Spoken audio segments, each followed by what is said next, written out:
오늘 봉독할 하나님의 말씀은 히브리서 9장 11절에서 28절에 있는 말씀입니다.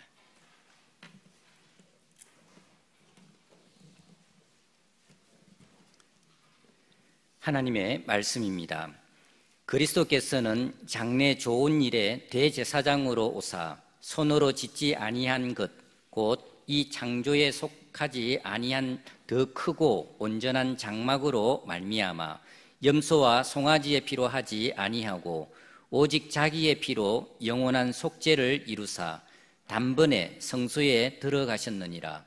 염소와 황소의 피와 및 암송아지의 죄를 부정한 자에게 뿌려 그 육체를 정결하게 하여 거룩하게 하거든 하물며 영원하신 성령으로 말미암아 흠없는 자기를 하나님께 드린 그리스도의 피가 어찌 너희 양심을 죽은 행실에서 깨끗하게 하고 살아계신 하나님을 섬기게 하지 못하겠느냐. 이로 말미암아 그는 새 언약의 중보자시니 이는 첫 언약 때에 범한 죄에서 속량하려고 죽으사 부르심을 입은 자로 하여금 영원한 기업의 약속을 얻게 하려 하심이라. 유언은 유언한 자가 죽어야 되나니 유언은 그 사람이 죽은 후에야 유효한즉 유언한 자가 살아있는 동안에는 효력이 없느니라. 이러므로 첫 언약도 피 없이 세운 것이 아니니 모세가 율법대로 모든 계명을 온 백성에게 말한 후에 송아지와 염소의 피 및 물과 붉은 양털과 우슬초를 취하여 그 두루마리와 온 백성에게 뿌리며 이르되 이는 하나님이 너희에게 명하신 언약의 피라 하고 또한 이와 같이 피를 장막과 섬기는 일에 쓰는 모든 그릇에 뿌렸느니라. 율법을 따라 거의 모든 물건이 피로서 정결하게 되나니 피 흘림이 없은즉 사함이 없느니라. 그러므로 하늘에 있는 것들의 모형은 이런 것들로서 정결하게 할 필요가 있었으나 하늘에 있는 그것들은 이런 것들보다 더 좋은 제물로 할지니라. 그리스도께서는 참 것의 그림자인 손으로 만든 성소에 들어가지 아니하시고 바로 그 하늘에 들어가사 이제 우리를 위하여 하나님 앞에 나타나시고 대제사장이 해마다 다른 것의 피로서 성소에 들어가는 것 같이 자주 자기를 드리려고 아니하실지니 그리하면 그가 세상을 창조한 때부터 자주 고난을 받았어야 할 것이로되 이제 자기를 단번에 제물로 드려 죄를 없이 하시려고 세상 끝에 나타나셨느니라. 한 번 죽는 것은 사람에게 정하신 것이요 그 후에는 심판이 있으리니 이와 같이 그리스도도 많은 사람의 죄를 담당하시려고 단번에 들이신 바 되셨고 구원에 이르게 하기 위하여 죄와 상관없이 자기를 바라는 자들에게 두 번째 나타나시리라. 아멘. 할렐루야. 우리는 히브리서를 통해서 하나님과 우리 사이에 체결된 계약서의 내용을 살펴보고 있습니다. 어떤 계약을 체결한 후에 계약서를 꼼꼼히 읽어보는 것은 사실 굉장히 행복하고 즐거운 일이 아닐 수 없습니다. 오늘 우리가 이 히브리서에 나오는 내용을 통해서 이 옛날에 맺어졌던 계약과 우리가 맺은 새 언약을 비교하면서 그러면서 지금 이 새 언약 하에서 우리가 누리는 축복이 얼마나 대단한지를 생각하는 것은 참으로 행복한 일이라 할 것입니다. 사실 성경은 언약의 책입니다. 우리가 구약, 신약 이렇게 부르는 것도 사실은 이 성경의 가장 핵심이 바로 언약이라는 사실을 보여주는 것인데요. 우리가 그동안 좀 언약에 대해서 잘 몰랐다면 이 히브리서의 내용을 통해서 좀 언약을 분명하게 이해할 수 있는 그런 기회가 되었으면 좋겠습니다. 여러분, 안타깝게도 이스라엘 백성들이 유대인들이 예수님을 믿고 하나님의 자녀가 되었습니다. 그럼에도 불구하고 핍박이 찾아오자 구약으로 돌아가고 싶은 그런 유혹이 찾아온 것이죠. 그래서 히브리서가 기록되어졌습니다. 히브리서는 옛 언약서를 다시 끄집어내고 그래서 옛 언약으로 돌아가고 싶어 하는 이들 앞에 옛 계약과 새 계약을 앞에 갖다 놓고 이 둘을 서로 비교하면서, 그러면서 이래도 너희가 옛 언약으로 돌아갈래? 라고 반문하는 이런 형식으로 기록되어져 있습니다. 옛 언약에서 그 언약이 제대로 체결되도록 하기 위해서 가운데에 누가 중보자의 역할을 했는가? 모세죠. 새 언약에서는 하나님의 아들 예수님이 중보자의 역할을 했습니다. 그 땅을 사는데 우리한테 소개해 주었던, 이 계약을 맺을 수 있도록 소개해 주었던 사람이 누군가 굉장히 중요합니다. 그 사람 정말 믿을 수 있는 사람이야, 그 사람이 소개했으면 확실해, 뭐 이런 게 있지 않겠습니까? 자, 그래서 이렇게 먼저 모세와 예수님을 비교하는 내용이 나타나고요. 또 그런가 하면 계약서의 옛 계약서와 새 계약서를 서로 비교하면서 문구 하나하나를 점검하고 새롭게 추가되는 내용이 무엇인지를 설명하는 이런 부분들도 얼마나 중요하겠습니까? 우리가 지난 시간에 사실 그런 내용을 살펴보았습니다. 우리의 죄가 다 용서되었다, 새 언약에 붙어진 추가사항입니다. 그뿐만 아니라 하나님께서 우리의 마음에 하나님의 법을 새겨주셨다. 그뿐만 아니라 예수님이 믿어지도록, 하나님이 믿어지도록 믿음을 주시겠다고 약속하셨다. 이런 추가되는 내용들을 우리가 지난 시간 살펴봤습니다. 그리고 오늘 이 시간에 우리가 살펴볼 내용은 무엇이냐면, 옛날 계약서를 확증하기 위해서, 여러분, 옛날 계약서를 확증하기 위해서 우리는 계약서의 마지막 확증을 어떻게 합니까? 도장 찍습니다. 그렇죠? 예, 대부분 도장을 찍습니다. 또 서양의 방식을 따라서 요즘은 서명을 하기도 합니다. 굉장히 중요하죠. 자, 이렇게 언약을 확증하기 위해 옛날 언약을 확증하는 방식이 있고 새 언약을 확증하는 방식이 있었습니다. 다시 말하면 좀 더 쉽게 표현하자면, 옛날 계약서에 찍은 도장이 있고 새 계약서에 찍은 도장이 있습니다. 이 도장을 서로 비교하는 것입니다.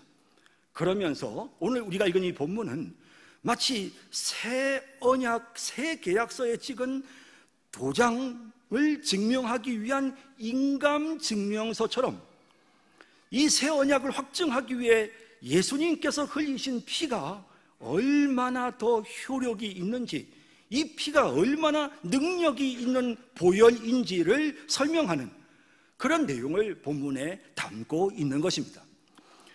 하나님께서 이스라엘 백성들과 더불어 옛 언약을 체결하셨습니다. 하나님께서 모세에게, 모세야, 이제 내가 이 이스라엘 백성들을 내 백성 삼고 나는 이들의 하나님이 되어야 되겠다. 그리고 내가 이제 이들에게 내 법을, 내가 그들의 하나님으로서, 그들이 또 내 백성으로서 어떻게 그들이 하나님의 백성의 삶을 살 수 있는지에 대한 법을 내가 너에게 주기라. 그 법을 이제 모세가 기록을 합니다. 그리고 그것을 이스라엘 백성들 앞에 읽습니다. 자, 이렇게 살아야 된다. 하나님의 백성은 어떻게 할래? 이스라엘 백성들이 저희 준행하겠습니다. 하나님 말씀처럼 우리가 이제는 하나님의 백성이 되겠습니다. 그래?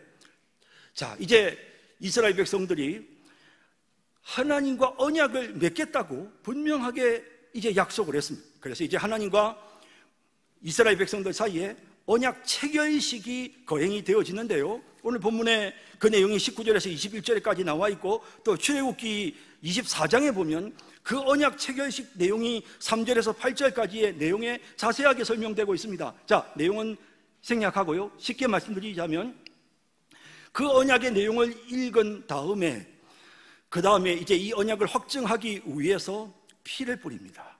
자, 양을 소를 잡아서 그 피를 취해서 반은 하나님의 제단에 뿌리고 나머지 반은 양푼에 담아서 이스라엘 백성들에게 뿌립니다. 자, 이 언약을 체결하는 방식이 뭐냐면 피를 뿌리는 것입니다. 쌍방간에 양쪽으로 하나님에게도 피를 뿌리고 그리고 백성들에게도 피를 뿌리는 것입니다. 언약의 피를 쏟아부었습니다. 이것이 계약을 체결하는 데 있어서 사용했던 도장입니다.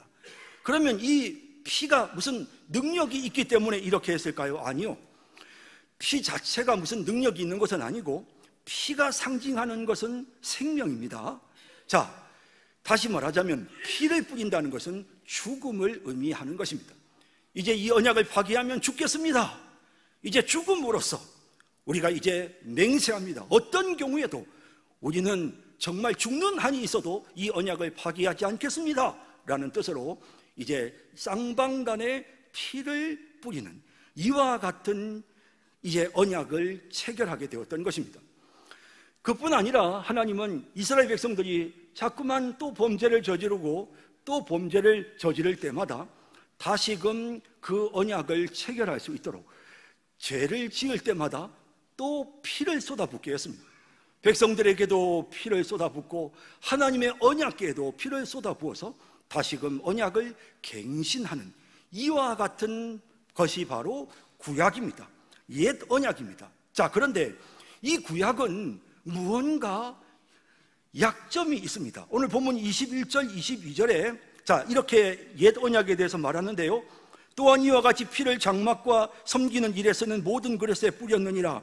율법을 따라 거의 모든 물건이 피로써 정결하게 되나니 피 흘림이 없은즉 사함이 없느니라.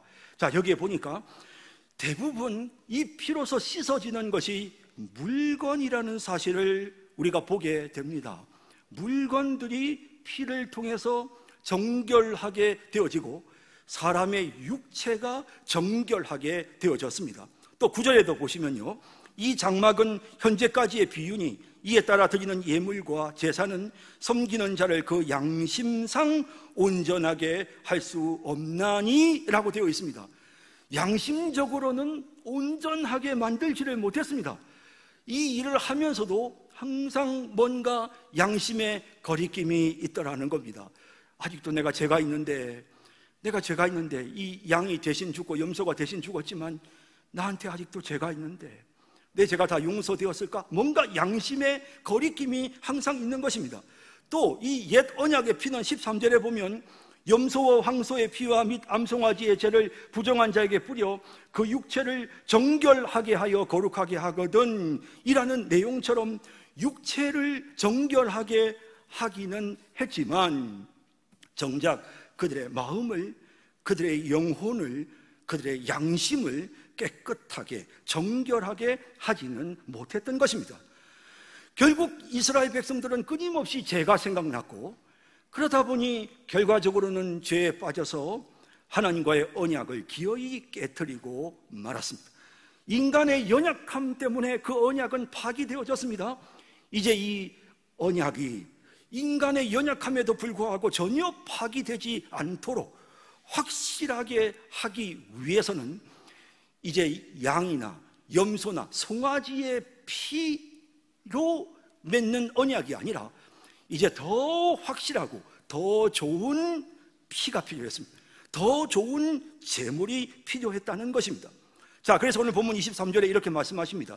그러므로 하늘에 있는 것들의 모형은 이 땅에 있는 모든 것들, 이 땅의 성물들, 이 땅의 사람의 육체, 이런 것들은 이제 이런 것들로서 정결하게 할 필요가 있었으나 양이나 염소나 송아지의 피를 가지고 정결하게 할 필요가 있었으나 하늘에 있는 그것들은 우리의 영혼과 우리의 양심과 우리의 마음과 이 땅에 있는 것뿐만 아니라 하늘에 있는 모든 것까지 정결하게 하기 위해서는 이런 것들, 양이나 염소의 피보다 더 좋은 제물이 필요했다는 것입니다.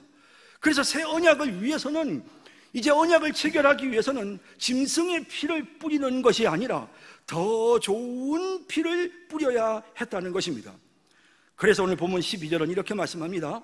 염소와 송아지의 피로 하지 아니하고 오직 자기의 피로, 누구의 피? 예수님 자기 자신의 피로 영원한 속죄를 이루사 단번에 성소에 들어가셨느니라. 하나님 아버지께로 나아갔습니다. 그리고 이 언약이 체결되어졌다는 것입니다. 무엇으로? 자기의 피로.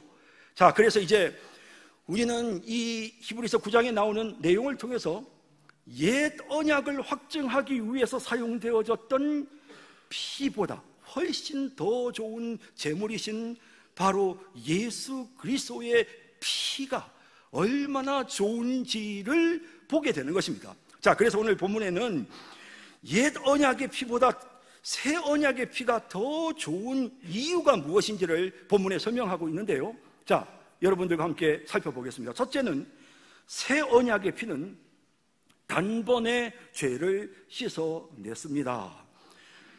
단번이란 말 여러분 아시죠? 딱 한 번으로 끝낸다라는 뜻입니다. 12절을 보시죠. 염소와 송아지의 피로 하지 아니하고 오직 자기의 피로 영원한 속죄를 이루사 단번에 성소에 들어가셨느니라 라고 말씀하고 있습니다. 여러분, 옛 언약에서는 어땠느냐 하면요, 백성들이 자신들의 죄를 씻기 위해서 특별히 대속죄일이라고 1년에 한 번 7월 14일을 기다렸습니다. 그날이 되면 대제사장이 이스라엘 백성들의 죄를 씻기 위해서, 다시 말해서 그 속죄의 피를 하나님께 뿌리기 위해서 지성소 언약궤 그 속죄소에 뿌리기 위해서 지성소 안으로 들어갑니다. 자, 이 일을 위해서 사실은 2번 들어가는데, 처음 한 번은 자기 죄를 씻기 위해서 대제사장이 들어가고요, 그렇게 해서 살아나오면 이번에는 백성들의 죄를 씻기 위해서 2번째로 지성소 안으로 들어가서 언약궤에 피를 뿌리고 나옵니다. 이렇게 해서 백성들의 죄를 씻는, 다시 말하면 이 백성들이 자꾸만 범죄를 저지르고 이 백성들이 너무 연약하고 또 이 언약 체결식을 거행하는 대제사장이 너무 부족한 부분이 많은 사람이기 때문에, 그래서 한 번으로는 부족한 것입니다. 그래서 매년마다 대속죄일이 되면 해마다 대제사장은 속죄의 피를 가지고 이제 지성소 안으로 들어가 하나님께 뿌렸습니다. 자, 여러분, 옛 언약의 피는요, 뭔가 부족함이 있었습니다. 그랬기 때문에 계속해서 피를 뿌리고 또 뿌리고 돌아서면 또 뿌리고 또 뿌려야만 했던 것입니다. 한번 여러분 생각해 보십시오. 계약서를 만들어서 도장을 찍었습니다. 자, 이제 쌍방간에 계약을 찍었습니다. 갑과 을이 서로 도장을 찍었습니다. 근데 을인 내가 도장을 찍었습니다. 그런데 이 도장이 허접한 나무 도장입니다. 뭔가 이게 좀 법적인 공신력이 떨어질 것 같고 왠지 자신이 없고, 이 계약은 너무 중요한데 이 찍은 이 도장 가지고 이게 될까라는 생각이 드니까 또 찍는 겁니다. 그냥 계속 찍는 겁니다. 매년마다 계약서를 끄집어내가지고 또 그 위에 또 찍고, 계약서를 또 끄집어내가지고 또 찍고, 또 찍는 일을 반복한다고 한번 생각해 보십시오. 여러분, 옛 언약은 그랬습니다. 옛 언약은 뭔가 불완전했습니다. 내가 하나님의 백성으로서 자격이 있을까? 이거 한 번으로는 안 될 것 같아. 그래서 끊임없이 속죄의 제사를 반복해서 드려야만 했던 이런 사실을 보여줍니다. 하지만 새 언약에서는 예수님께서 단번에 끝장내버렸습니다. 한 번 예수님께서 흘리신 거룩한 자신의 그 보혈로 완전히 한 번 딱 피를 쏟으심으로써 이제 끝장내버렸습니다. 더 이상 도장을 찍을 필요가 없도록 만드셨다는 것입니다. 자, 여러분, 24절에서 26절에 이렇게 말씀합니다.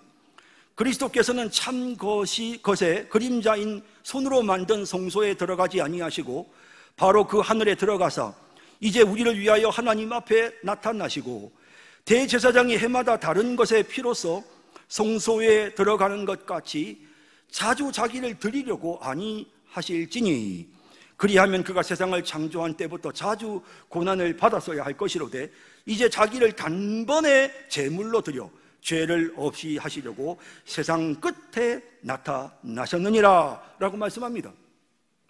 예수님은 이 속죄 제사를 세상 끝에 나타내셨습니다. 예수님은 피 흘리셨는데 세상 끝에 피를 흘리셨습니다.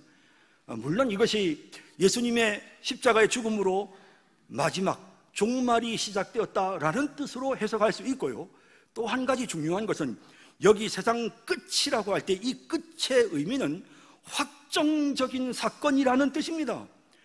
이거는 아주 확정적인 사건입니다. 번복할 수 없는, 예수님께서 십자가에서 피 흘려주신 그것은 이제는 이 하나님의 계약이 다시는 파기되거나 번복될 수 없는 확정적인 사건이라는 것을 분명하게 보여주는 것입니다. 우리가 그러지 않습니까? 자꾸 이야기를 하면 그건 벌써 끝난 일입니다. 그건 번복할 수가 없습니다. 이미 그건 결정 났습니다. 끝난 일을 왜 자꾸 거론을 하십니까? 우리가 그런 말을 쓰지 않습니까? 그런 것처럼 끝난 일입니다. 예수님께서 우리의 죄를 씻으신 것은 이미 끝난 일입니다. 단번에 십자가에서 예수님께서 피 흘려서 우리의 죄를 완전히 씻으셨습니다. 끝장내 버리셨습니다. 그러므로 이제 도장을 또 찍어요? 필요 없습니다. 예수님의 피가 훨씬 더 옛 언약의 피보다 더 좋은 이유는 딱 한 번으로 끝장냈다는 것입니다. 완전히 씻어버린 것입니다. 여러분, 그래서요, 이제는 우리가 우리의 구원을 위해서 다른 노력을 할 필요가 없습니다. 또 도장을 찍기 위해 그럴 거 필요가 없습니다. 이제 우리는 아무것도 우리의 죄를 씻기 위해서 우리가 무엇을 해야 될 일이 없는 것입니다. 오직 예수님이 한 번에 끝장을 내신 것입니다. 그래서 사도행전 4장 12절은 이렇게 말씀합니다. 다른 이로서는 구원을 받을 수 없나니 천하 사람 중에 구원을 받을 만한 다른 이름을 우리에게 주신 일이 없음이라 하였더라. 오직 예수님만이 우리의 유일한 구원자가 되시고 우리를 하나님의 자녀로 삼아 하나님의 백성 되도록 주님께서 친히 피를 쏟아 단번에 우리를 구원하신 것입니다. 여러분, 이와 같이 되었으므로, 그러므로 이제 우리는 히브리서 10장 10절에 있는 말씀처럼 예수 그리스도의 몸을 단번에 들이심으로 말미암아 우리가 거룩함을 얻었노라. 또 10장 14절 말씀처럼 그가 거룩하게 된 자들을 한 번의 제사로 영원히 온전하게 하셨느니라 라고 말씀합니다. 여러분, 예수님의 피가 얼마나 능력이 있는지 아시겠습니까? 이제 더 이상은 피 흘리실 필요가 없습니다. 우리의 속죄를 위해서 무언가 또 다른 조치가 필요하지 않습니다. 한 번에 끝장냈습니다. 예수님의 보혈은 능력이 있습니다. 예수님의 피는 능력이 있습니다. 예수님의 피는 우리의 모든 죄를 깨끗하게 씻었습니다. 예수님은 십자가에서 다 이루었도다라고 말씀하셨습니다. 예수님이 피 흘리심으로 우리의 모든 죄가 단번에 씻겨지고, 그리고 하나님과의 계약서에 마지막 도장이 꽝 찍힌 것입니다. 절대로 번복될 수 없는, 어떤 경우에도 파기될 수 없는 그런 언약의 피로 도장이 꽝 찍힌 것입니다. 두 번째, 새 언약의 피가 옛 언약의 피보다 더 좋은 이유는, 그것은 새 언약의 피가 양심을 깨끗하게 한다는 사실입니다. 여러분, 안타깝게도 옛 언약의 피는 사람들의 양심에 거리낌을 남겼습니다. 자, 그런데 본문 13절 14절에 이렇게 말씀합니다. 염소와 황소의 피와 및 암송아지의 죄를 부정한 자에게 뿌려 그 육체를 정결하게 하여 거룩하게 하거든, 하물며 영원하신 성령으로 말미암아 흠없는 자기를 하나님께 드린 그리스도의 피가 어찌 너희 양심을 죽은 행실에서 깨끗하게 하고, 이건 뒤에 반어법이 붙어서 깨끗하게 하지 못하겠느냐라고 묻습니다. 그리스도의 피가 너희 양심을 죽은 행실이 뭡니까? 끊임없이 우리의 마음속에 생각나는 우리의 실수들, 우리의 범죄들. 내가 왜 그런 죄를 지었을까? 내가 왜 그런 실수를 했을까? 누가 알까봐 끔찍하게 느껴지는 그런 나의 연약한 부분들, 그 모든 나의 죽은 행실에서부터 내 양심을 깨끗하게 씻었습니다. 예수님의 피는 그런 능력이 있는 것입니다. 옛 언약에서 이스라엘 백성들이 제사를 드릴 때마다 양을 잡고 염소를 피를 흘려서 자신의 죄를 속죄했습니다. 하지만 자꾸만 양심의 가책이 마음속에 밀려옵니다. 이까지 양을 대신 죽인다고 내 죄가 없어지겠어? 아이고, 이 냄새나는 염소를 잡아 죽인다고 내 죄가 과연 사라질까? 이렇게 자꾸만 죄가 생각났습니다. 너무나도 큰 죄를 지은 자신들의 죄가 양심을 괴롭혔습니다.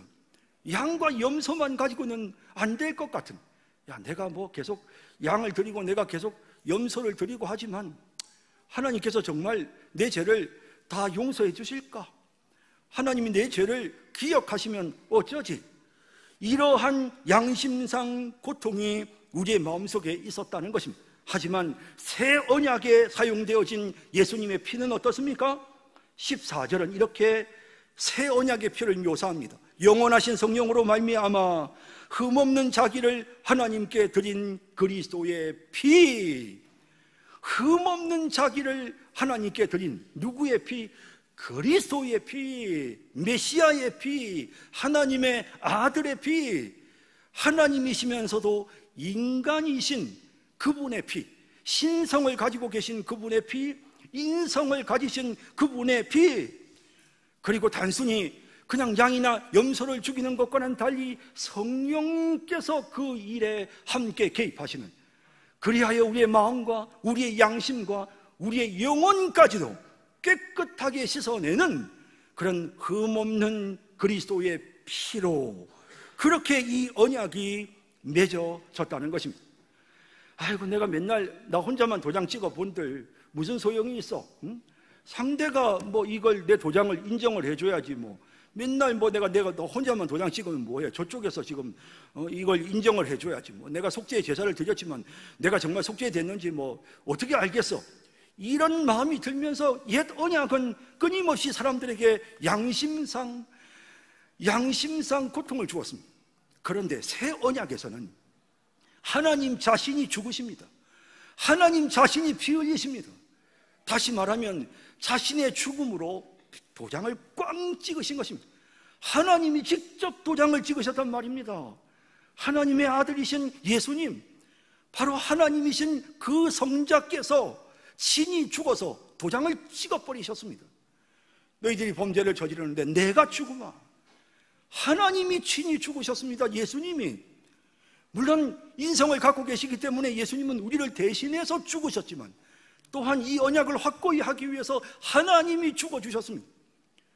이렇게 해서 도장을 꽝 찍은 새 언약이기 때문에 그러므로 우리를 우리 양심으로부터 깨끗하게 할 수 있게 되어졌던 것입니다. 내 마음속에 자꾸만 아이고, 그래도 내가 죄인인데 내가 정말 구원받았을까? 내가 죄인인데 내가 정말 천국을 소유할 수 있을까? 그때 내 마음속에 깨달아집니다. 이 계약서 좀 봐. 여기 지금 계약서에 하나님이 나를 하나님의 백성 삼으시고 나를 구원하시겠다고 약속하셨잖아. 하나님이 나의 하나님이 되셔서 나와 함께 하신다고 약속하셨잖아. 근데 여기 도장 누가 찍었는지 봐봐. 하나님이 직접 도장 찍으셨잖아. 하나님의 아들, 하나님이신 그분이 오셔서 직접 피 흘려 도장 찍었는데 하나님 그럼 자기가 도장 찍어놓고 뒤에 가서 딴 말 하겠어? 나 몰라, 나 용서 못해 하겠어? 하나님이 직접 도장 찍었다니까. 그래서 이 새 언약의 피는요, 우리에게 양심상 모든 무거운 짐을 다 덜어내는 그런 놀라운 결과를 가져다 주었습니다. 그래서 히브리서 10장 18절은 이렇게 말씀합니다. 이것들을 사하셨은즉 다시 죄를 위하여 제사 드릴 것이 없느니라. 내가 뭔가를 해야 되나? 뭐 하나님이 도장 찍었는데 뭘 해? 하나님께서 확정하셨는데, 하나님이 친히 피 흘려 자기가 죽으셔가지고 그래서 우리의 죄를 다 용서하신다고 하셨는데 뭘 더 한단 말이야? 이런 뜻인 것입니다. 10장 19절에도 그러므로 형제들아 우리가 예수의 피를 힘입어 성소에 들어갈 담력을 얻었나니 라고 말씀합니다. 이제 예수님의 피를 힘입어서 우리는 담대하게 하나님께로 나아갈 수 있는 것입니다. 야, 네가 감히 어디라고 나한테 하나님 도장 찍어주셨잖아요. 하나님 친히 피 흘려서 내 죄를 다 용서해 주셨지 않습니까? 그래, 맞다. 그래, 내가 다 용서했지. 그러면서 우리는 담대하게 하나님 앞으로 나아갈 수 있게 되었다는 것입니다. 그래서 이 새 언약의 피는 너무나도 옛 언약과 비교했을 때 너무 좋은 것입니다.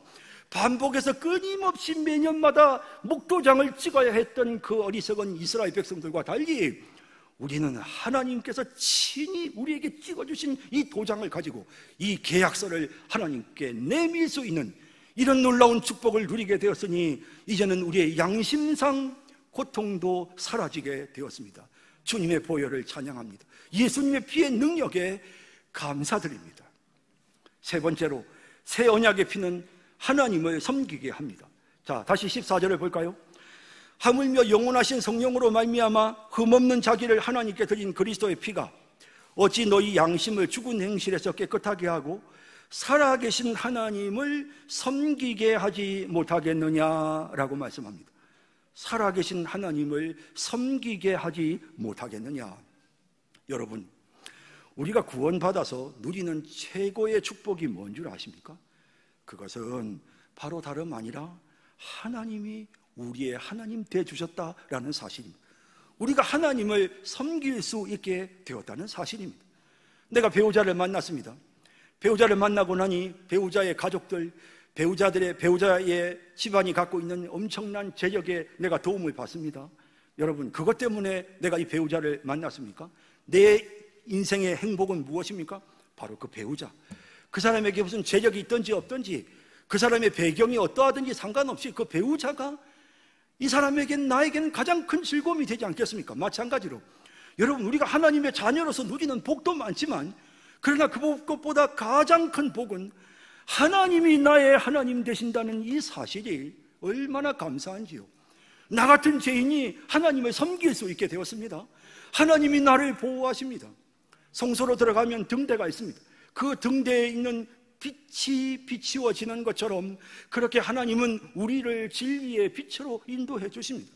성소 안으로 들어가면 떡상이 있습니다. 거기에 있는 그 식탁, 떡처럼 하나님 우리에게 영의 양식과 일용한 양식을 주시고, 하나님은 우리와 더불어 교제하시면서 늘 우리와 동행하시고 함께해 주십니다. 성소 안으로 들어가면 거기에 분향단이 있습니다. 거기에 향불을 살라서 그 연기가 하늘로 올라가는 것처럼 우리가 하나님 앞에 기도할 때마다 하나님은 우리의 기도를 들으시고 기도에 응답해 주십니다. 이처럼 우리가 하나님을 섬기게 된 것이 얼마나 큰 은혜입니까? 나 같은 죄인이 하나님이 나의 하나님이시 되어주셨다는 사실이 얼마나 큰 은혜입니까? 그러므로 이 언약의 피는 참으로 능력이 있습니다. 우리는 이 언약의 피를 찬양하지 않을 수 없는 것입니다.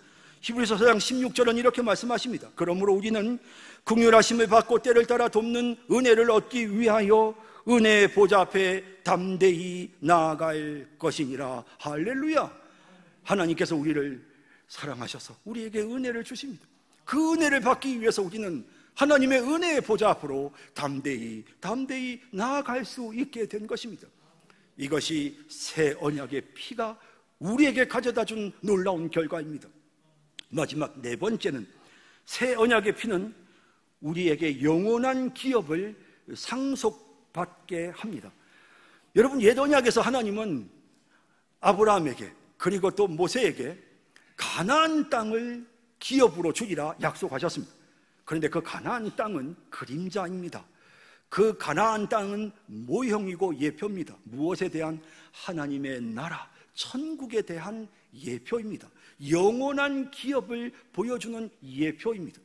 옛 언약에서는 하나님께서 가나안 땅을 약속하셨지만 새 언약에서는 예수님께서 영원한 하나님 나라, 영원한 하늘의 기업을 우리에게 약속해 주셨습니다.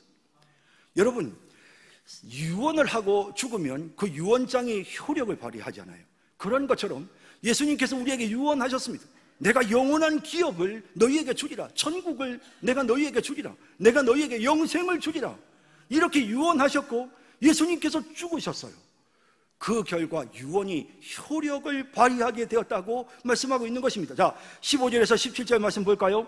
이로 말미암아 그는 새 언약의 중보자시니 이는 첫 언약 때의 범한 죄에서 속량하려고 죽으사 부르심을 입은 자로 하여금 영원한 기업의 약속을 얻게 하려 하십니다. 이 영원한 기업의 약속, 영생의 약속, 새 하늘과 새 땅에 들어가는 약속, 천국에 들어가는 약속을 하나님이 유언으로 주셨습니다. 유언은 유언한 자가 죽어야 되나니 유언은 그 사람이 죽은 후에야 유효한즉 유언한 자가 살아있는 동안에는 효력이 없느니라. 예수님의 죽으심으로 우리에게 약속하셨습니다. 우리에게 약속하셨습니다. 정말 놀라운 약속이지 않습니까? 영원한 기업을, 가나안 땅이 아니라 우리에게는 영원한 기업인 저 하늘의 도성을, 새 하늘과 새 땅을 주신다고 약속하셨습니다. 여러분, 이것이 얼마나 큰 은혜입니까? 예수님의 보혈은 능력이 있습니다. 여러분, 예수님의 피는 참으로 우리의 모든 죄를 씻습니다. 예수님의 피는 단번에 딱 한 번으로 우리의 몸과 마음과 우리의 영혼까지, 우리의 양심까지 깨끗이 씻기시는 하나님의 아들의 피입니다. 이제 모든 죄책감을 버리고 담대히 우리 하나님께로 나아가십시다. 하나님을 섬기십시다. 그리고 천국의 소망을 가지고 우리 날마다 주님의 보혈을 찬양하는, 주의 보혈이 능력이 있습니다. 예수님의 보혈을 찬양하고 감사하며 살아가는 우리 모든 성산교회 성도님들이 다 되시기를 주님의 이름으로 축복합니다. 기도하겠습니다. 자비로우신 하나님, 오늘 하나님의 말씀을 통해 새 언약의 피가 얼마나 능력이 있는지를 우리에게 분명하게 깨닫게 하여 주셔서 참으로 감사드립니다. 이 말씀을 우리의 마음속에 기억하며 주님의 보혈을 찬양하게 하소서. 주님의 보혈을 노래하며 주님의 보혈을 전하게 하소서. 주님 고맙습니다. 웬 사랑이며 웬 은혜입니까? 주님, 늘 감사하며 살아갈 수 있는 기쁨이 넘치는 우리 성도들이 되게 하옵소서.